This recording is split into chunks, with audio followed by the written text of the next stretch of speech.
성품, 하나님의 성품 많이 있지만 오늘은 특별히 공평에 대한 성품을 함께 우리가 묵상하기를 원합니다.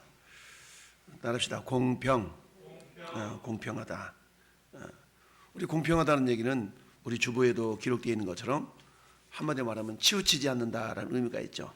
한쪽으로 치우치지 않고 고르다, 이런 의미가 공평입니다. 그런데 이쪽에서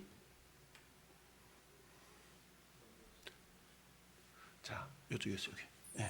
공평, 치우치지 않고 고르다라는 그런 의미가 있는데, 자, 저기 보니까 어떤 소년이 죄를 저질러 가지고 판사 앞에 이렇게 서 있어요. 판사 앞에 딱 서 있는데, 여러분, 죄를 지어서 법정에 가서 판사 앞에 서면은 되겠어요? 안 되겠어요? 안 되죠. 그런데 내가 알고 짓든 모르고 짓든 일단 죄를 지어서 죄가 발각이 되면 반드시 또 죄의 법 기준 아래서 우리는 판단 혹은 심판을 받게 됩니다. 그래서 이 판사 앞에 어떤 소년이 이렇게 지금 서 있고 판사가 그 앞에 있어요. 판사는 어떤 사람이에요? 이 소년이 죄를 지었으면 죄에 대한 결과를 심판하게 되죠. 너는 감옥 몇 년, 징역 몇 년, 아니면 집행유예 몇 년, 벌금 얼마, 이런 걸 매기는 사람을 판사라고 말하죠. 검사라는 사람은 어떤 사람이요? 검사는 이 소년이 이런 죄를 지었기 때문에 이렇게 형벌을 내려주시오라고 말하는 사람이 검사. 판사는 검사의 말을 듣고 알겠소, 그러니까 이 사람은 벌금을 얼마를 매기겠소라고 판결을 내린 사람을 판사라고 말합니다. 그래서 법정에는 판사와 검사와 죄인 혹은 또 변호사 또는 뭐 증인, 이런 사람들이 함께 하게 되죠. 자, 그런 가운데서 오늘 본문의 말씀 중심이 우리가 공평이라는 단어인데요. 자, 이처럼 판사 앞에 선 소년범에 대해서 소년이 잘못을 저질렀을 때 그 소년을 다루는 방법은 다양할 거예요. 아주 너 나이도 어린 것이 아주 못돼 먹었구나, 어떻게 이런 죄를 지을 수 있어? 라고 심각하게 책망하면서 너는 소년이지만 어리지만 너는 교도소에 가야 돼, 꽝꽝꽝 이렇게 두드릴 수도 있어요. 근데 우리나라에서 천종호라는 판사님이 계시는데, 이 천종호 판사님은 호통치는 그런 판사로 유명합니다. 호통치는 판사예요. 그러면서 이 천종호 판사님은 저처럼 소년범을 많이 다루시는 분인데, 이 천종호 판사님이 이렇게 이야기합니다. 너 이렇게 살면 안 된다. 여기서 끝나는 것이 아니라 이걸 뭐라고 얘기해요? 따라합시다. 너도 달라질 수 있어. 라고 실수와 혹은 의도적이든 잘못된 소년들을 향해서 그 죄 자체만을 가지고 판단하고 심판하는 그런 판사가 아니라 어떻게 해서든지 이 소년이 바르게 살 수 있도록 이렇게 해나가는, 그런 판결하는 그런 판사였어요. 그래서 천종호 판사의 특징을 보니까 별명이 어떤 판사? 호통치는 판사라는 별명이 붙었어요. 근데 이 천종호 판사님은 이처럼 소년이 됐든 누가 됐든 비난하거나 단죄하는 대신에 진실 어린 말로 호통을 쳤어요. 왜 우리가 진심은 통한다고 그러잖아요. 서준, 왜 조는 거야? 탁 이렇게 얘기할 수도 있지만, 준이가 어저께 피곤한 일이 있었는가 보구나, 이렇게 말은 다르잖아요. 이런 것처럼 천종호 판사님은 어떤 죄인이 이렇게 판사 앞에 섰을 때에 그렇게 얘기한다고 그래요. 비난하거나 단죄하는 대신에 진심 어린 말로 호통을 쳤다고 그래요. 그러면서 이렇게 하면 안 돼, 이렇게 살면 안 돼, 너도 달라질 수 있어 라고 가능성을 바라보면서 격려하는 말을 잊지 않았다고 그래요. 그러다 보니까 상처받은 아이들이 어떻게 해요? 다시 일어설 수 있는 그런 기회를 갖도록 하는 그런 판사였던 겁니다. 이것은 뭐예요? 그야말로 깊은 관심과 공평한 사랑이 담긴 그런 마음이 없이는 이런 판결을 내릴 수 없다는 얘기입니다. 그러니까 너는 나이도 어린 것이 당신은 이렇게 해서 자기 감정이나 눈에 보이는 모습으로 치우쳐서 판결하는 것이 아니라 공평한 그런 사랑의 마음을 가지고 이렇게 판결을 내렸던 판사, 이 사람이 천종호 판사라는 분인데 그렇게 판결하기로 유명한 분입니다. 자, 그렇다면 공평이란 어떤 의미가 있을까요? 공평이라는 것은 국어사전에 보니까 한쪽으로 치우치지 않냐고 고릅니다. 이렇게 한쪽으로 치우치지 않냐고 골고루 이렇게 돼 있는 것을 공평이라고 얘기할 수 있어요. 근데 물론 저 공평 의미를 가지고 성경적으로 좀 더 확대해서 해석해 본다 그러면 저런 의미를 우리가 발견할 수 있어요. 우리가 참 읽어볼까요? 어느 한쪽으로 치우치지 않고 바르게 하나님의 백성을 다스립니다. 그러면 보통 다스리는 입장에 있는 사람들을 지도자라고 얘기하잖아요. 성경에는 많은 왕에 대한 이야기들이 나와요. 그 왕에 대한 이야기들이 나오는데 그 왕들 가운데 그야말로 공평하게 다스리는 왕도 있었지만 공평하지 않게 다스리는 왕도 있었어요. 그래서 공평하지 않게 다스리는 왕이 있었는데 그 왕이 어떤 사람이었냐? 자,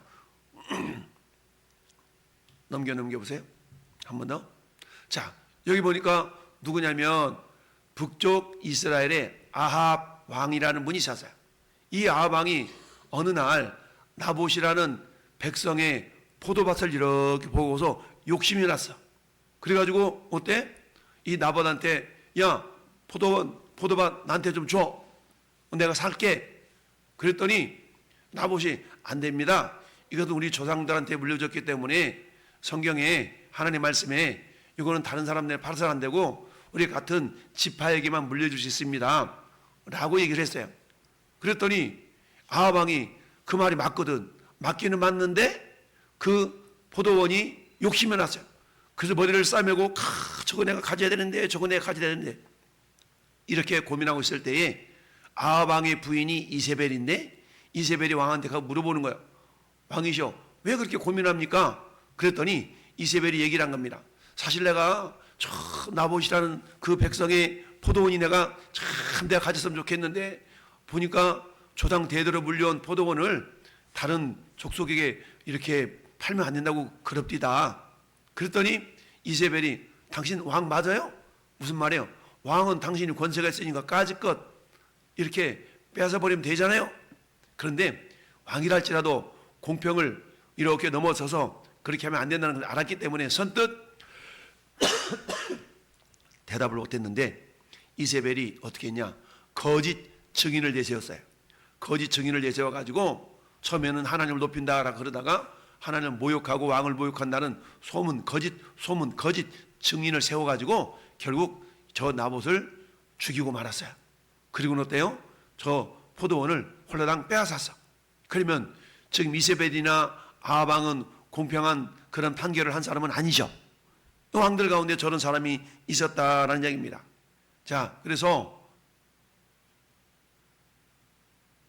앞으로 자 보니까 공평이 그런 의미가 있는데 공평에 대한 법을 오늘 성경 출애굽기 23장은 말씀하고 있습니다. 특별히 1절부터 3절을 보면 1절은 이렇게 얘기해요.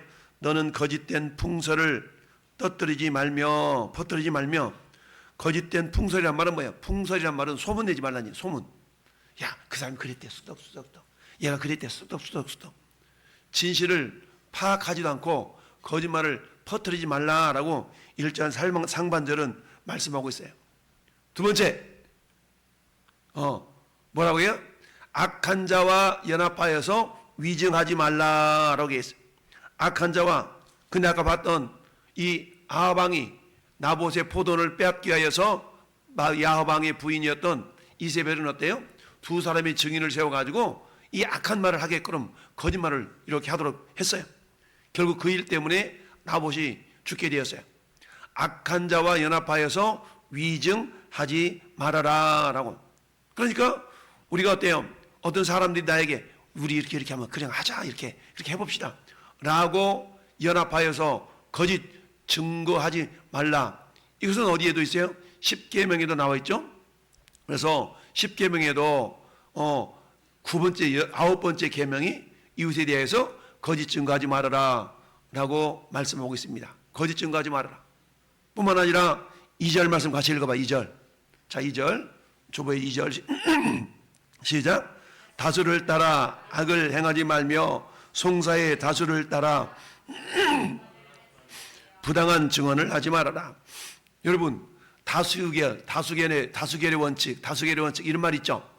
근데 다수결이라고 해서 모두가 다 항상 옳은 거는 아니에요. 그래서 어때요? 여론이 이렇습니다. 여론이 이렇습니다. 그런데 여론이라는 것은 항상 옳은 건 아니에요. 그래서 여론이 그렇다고 해서 그게 잘못되어진 것을 알면서도 그 여론에 휩싸여 가지고 어때요? 악을 행하지 말아라 라는 얘기입니다. 여러분, 예수님께서 예루살렘 성에 들어오니까 많은 백성들이 환호성을 쳤어요. 호산나 호산나. 호산나라는 말은 우리를 구원해 주세요 이런 뜻이거든요. 우리를 구원하세요, 구원하세요. 그랬던 그 환호성을 질렀던 국민들이, 이스라엘 백성들이 나중에는 예수님을 십자가에 못 박으시오, 십자가에 못 박으시오 이렇게 변하고 말았습니다. 왜 그러실까요? 자기들의 생각은 예수님이 로마로부터 자기들을 구원해 줄 정치적인 메시아로 알았는데, 예수님은 그런 메시아로 온 게 아니라 우리를 죄로부터, 영원한 멸망으로부터 건져줄 그런 메시아로 오셨거든요. 그러니까 자기 생각과 다른 것 때문에 어때요? 사람들이 그 예수님을 메시아로 믿지 못하고 십자가에 못 박으라고 막 외쳤어요. 근데 그 가운데 어때요? 저분이 메시아인 것 같은데 라는 생각을 가졌던 사람들도 있었어요. 그럼에도 불구하고 많은 무리들이 악을 행하는 그 모습을 보고 나는 아니야, 나는 아니야, 저분이 예수님 메시아 맞아 이렇게 외치는 것이 아니라 자기도 모르는 사이에 그 사람들에게 동조하는 그런 모습으로 변해버리고 말았다는 얘기입니다. 그런데 성경은 뭐라고 그래요? 다수를 따라서 악을 행하지 말며 송사의 다수를 따라서 부당한 증언을 하지 말아라 라고 얘기하고 있습니다. 뿐만 아니라 3절도 보니까 가난한 자의 송사라고 해서 편벽되이 두둔하지 말아라. 당신 돈 얼마나 있어? 돈도 없으면서 이렇게 그런 말, 요새 나오는 말 가운데 이런 말이 있어요. 유전무죄, 무전유죄. 우리 주님 들어봤어요? 안 들어봤어요? 저런 말 안 들어봤어요? 자, 유전이라는 말은 돈이 있는 사람, 돈이 있는 사람은 죄가 없고, 무전유죄, 돈이 없는 사람은 유죄, 이런 말이 있거든요. 그러니까 돈이 많은 사람들은 막 돈을 가지고 다 사람을 사서 거짓말도 하고 이러면서 그냥 넘어가는 거야. 근데 돈이 없는 사람은 어때? 나는 정직하고 나는 죄가 없는데 거짓을 막 저지르는 그 사람이 돈으로 막 해가지고 어려움을 겪게 하는데, 이런 걸 알면서도, 잘못된 것을 알면서도 돈 때문에 진실을 밝히지 못하는 그런 사람이 되지 말라는 겁니다. 그래서 가난한 자의 송사라고 해서 편벽이란 말은 치우친다는 얘기예요. 치우쳐서 두둔하지 말아라 라고 말씀하고 있어요. 6절도 같이 읽어봐. 6절 보니까 너는 가난한 자의 송사라고 정의를 굽게 하지 말며, 3절이나 6절이나 같은 의미겠죠. 또 8절도 보니까 너는 뇌물을 받지 말라. 뇌물은 밝은 자의 눈을 어둡게 하고 어려운 자의 말을 굽게 하느니라. 뇌물을 받으면 어때? 아주 공평하게 행할 수가 없는 거예요. 그래서 어때? 오늘 말씀 보니까 거짓말을 퍼뜨리지 말고, 악한 자와 연합하여서 위증하지 말고, 다수를 따라 악을 행하지 마라. 많은 사람들이 저렇게 하는데요, 쟤도 그렇게 하는데요. 아니, 쟤는 그렇게 한다 할지라도 나는 옳은 것을 추구할 줄 아는 사람이 공평을 추구하는 사람인 줄 믿습니다. 자, 그 다음에 이 돈 때문에 내 생각을, 돈 때문에 이렇게 왔다리 갔다리 이렇게 하는 사람이 또 되어서는 안 된다는 거예요. 자, 그 다음에 공평에 관한 법 두 번째를 보니까 4절과 5절과 7절, 9절을 다시 보면, 자, 한 번 더 엔터 치세요.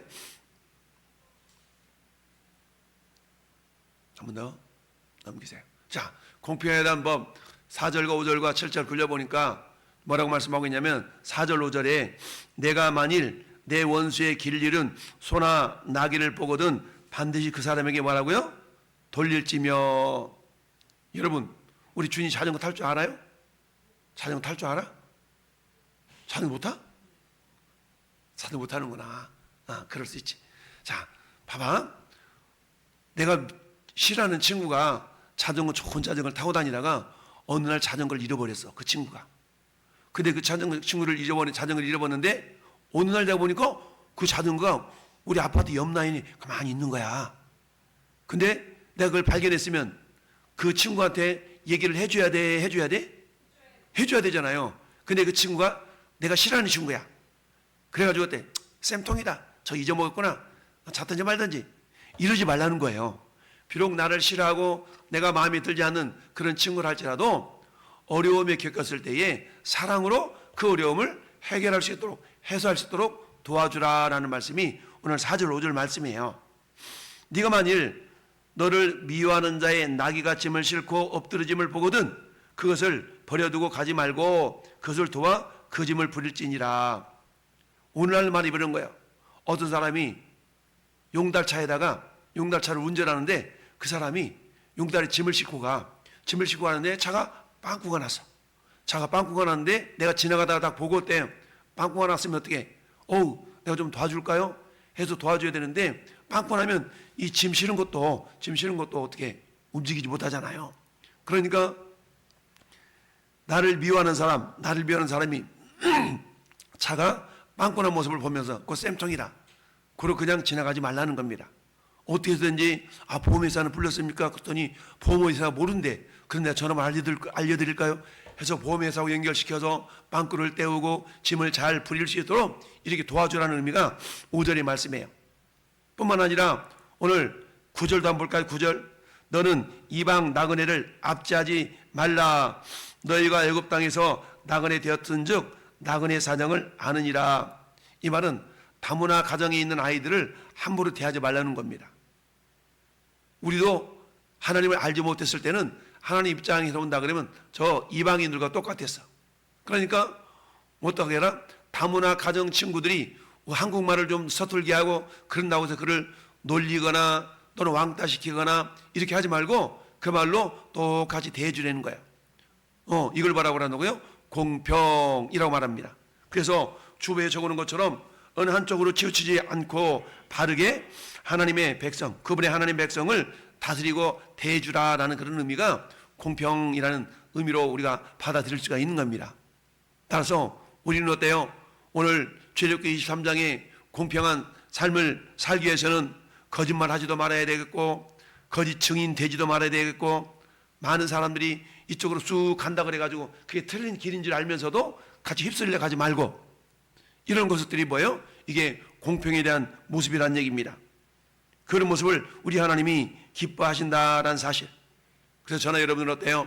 하나님의 자녀로서 우리 주님의 성품을 닮은 공평한 성품을 닮아서 어떤 상황 가운데서 말씀을 쫓아갈 수 있는, 말씀이 그렇다 하면 말씀대로 행할 수 있는, 환경과 상황이 그렇다 할지라도 말씀대로 겸손히 순종해 나갈 수 있는 그런 하나님의 사람, 예수님의 참 제자들이 될 수 있기를 예수님의 이름으로 축원합니다. 아멘. 자, 그래서 결국 결론을 보겠습니다. 예수님을 닮은 공평한 삶은 어떤 삶이냐? 시작. 공평하고 의로운 삶.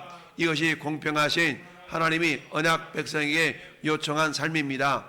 우리 모두가 공평하신 하나님을 닮은 하나님 백성으로서 살아가기를 바랍니다. 그렇죠? 공평하고 의로운 삶이라는 것은 치우치지 않고 환경 때문에, 돈 때문에, 뭐 때문에 그 사람에 대해서 우리가 항상 주님의 사랑의 마음을 품고 공평하게 대우할 수 있는 그런 우리 모든 성도가 될 수 있기를 예수님의 이름으로 축원합니다. 아멘.